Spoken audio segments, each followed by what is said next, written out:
Good morning. Today is Saturday, July 5th. It is about 9:30 in the morning. I am on my way up to New York.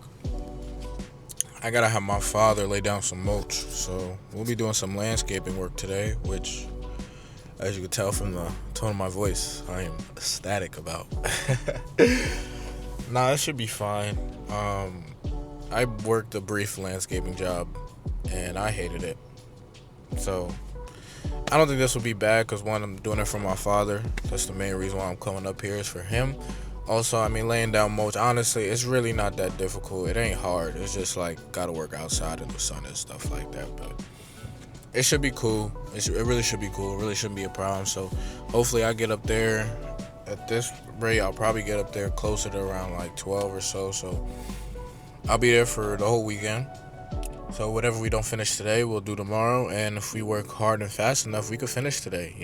Also, my sister's gonna be up, so I'm excited. I get to see her, so that'll be pretty cool. So overall, it's gonna be a good day. This past 2 days have been cool. A lot of work.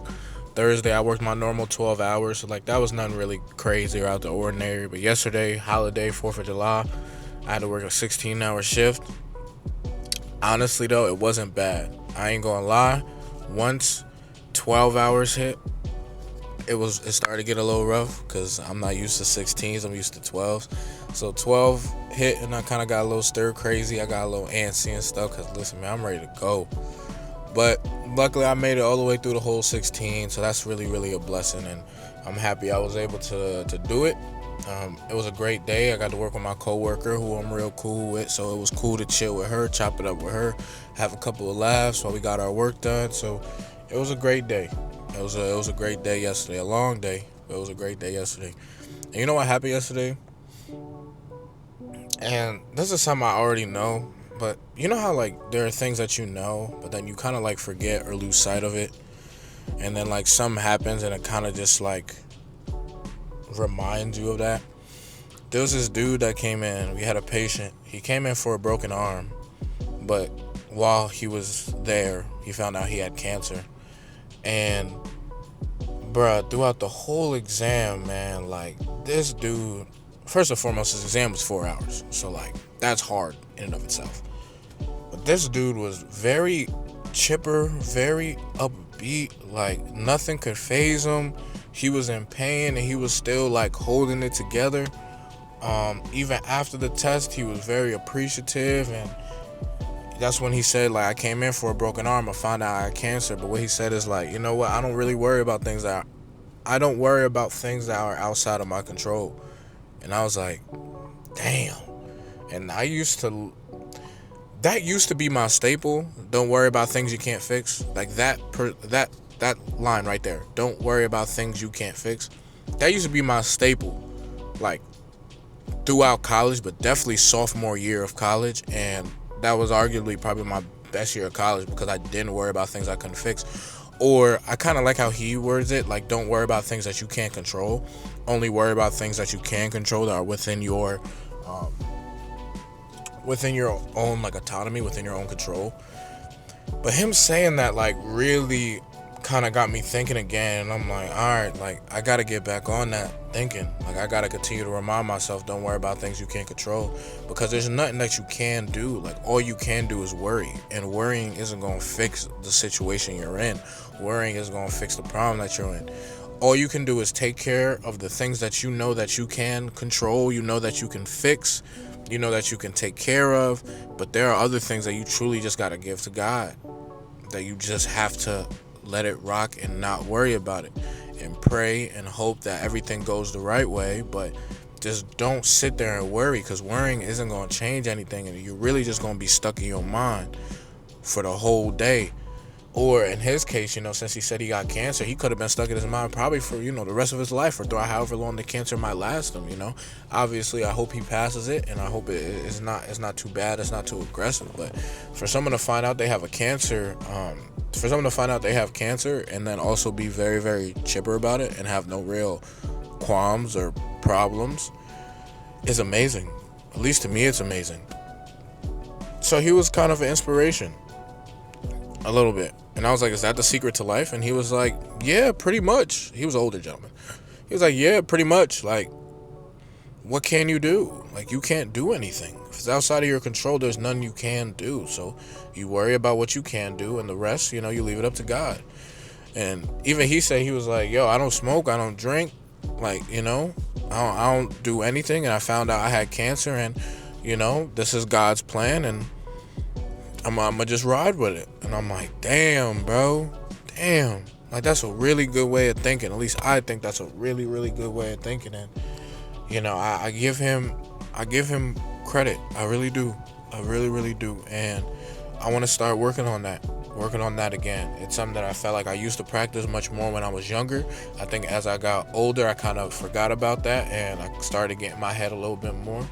But now it's seeing somebody who just found out he has cancer, and he's in there thanking us with a big smile on his face, and he's joyous and having a very, you know, uplifting convo with us. He's laughing, cracking jokes, trying, like, you know what I'm saying? It's like, damn, after you just found out that you just found this out a couple of days ago. Like, some people go into a deep depression and are sad, and like this devastates them. But nah, homie wasn't phased, bro, and it was like genuine. Like, it's not like he was putting on a show. Like, you can tell, like, it was genuine for real. So he definitely taught me a lesson, and I appreciate it, because going to work, you can learn from anybody. At least that's what I believe. You can learn from anybody. So it was a blessing to be able to meet him, and it was a blessing for him to, I ain't asking for no advice or nothing, but him just saying that, and I was like, damn, man. So yeah, yesterday was cool, and I'm very happy I was able to talk to him, and now I'm going to try to continue to better myself, and I'm going to start implementing that. Don't worry about things that are outside of your control. Take care of the controllables, and everything else, leave it up to God, leave it up to Jesus. So, but I'm about to get out of here. It's 9:45, so I'm gonna get there closer to around 12 p.m., which will be cool, because I told him the latest I'll be there will be 1, so it gives me a little buffer. But yeah, I'm gonna be out, 2-hour ride, and it's gonna be a fun day. I get to spend it with family. So even though I'm doing landscaping, I get to spend it with family, and I'm very happy I get to spend it with my family today. So I'm gonna catch you.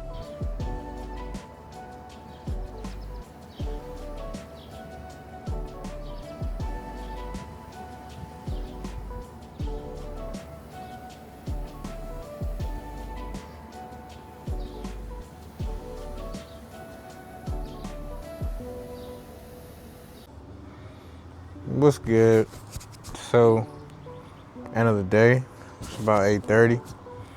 It was a really, really fun day today. I enjoyed myself. Able to get all the landscaping work done. So essentially it was just laying mulch down. We had to lay down a whole bunch of tarp and garbage bags and stuff, and then obviously put the mulch on top of that. My father bought lights, so we put some lights throughout the front of the house and stuff. So it looks nice. It does look nice. Everything came out pretty good. Mom's cooked lasagna. I mean, nothing beats home cooked meal for Mom. So Mom cooked lasagna. Got to see my sister. She came up. My sister's boyfriend came up too, which was cool. I'm real cool with him.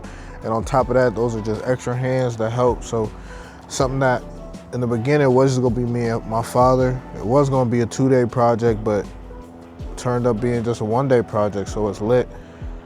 So I'm still gonna end up staying here. Like, I ain't gonna go home. I'm gonna just chill. So I'm out here now on my deck. We were all out here just chilling. My dad gotta wake up early for work, so they going to bed now. Both him and my mom going to bed, so it's really just me. So I don't get this back in Connecticut. Living in an apartment, like, I don't get to just sit out on the deck and just appreciate being outdoors and just looking around. Like, yeah, I could go to a park, which is cool and stuff like that, but I do enjoy just, like, I'm at my house still, and I can sit out on my deck and enjoy this nice weather and look at the trees and look at the grass and, like, have nobody bother me. So it's nice. So I'm gonna enjoy this today while I got it, and I might even come out here first thing in the morning just to get a little bit of fresh air and to also enjoy it. But it was a great day today. I had a lot of fun. I had a really good time today. Spent a lot of time with my family, spent all day with my family. A lot of laughs, a lot of jokes. It was great. It was really, really great. So now I'm really just chilling for the rest of the night. Nothing crazy at all. But I just wanted to come on here, say a couple last words before I get up out, before I end the video. But moral of the story, great day. It's always a great day when you're with family. So thank you for watching. Appreciate you. Brody, keep your head up. Keep pushing, man. Don't stop, bro. I love you. Peace.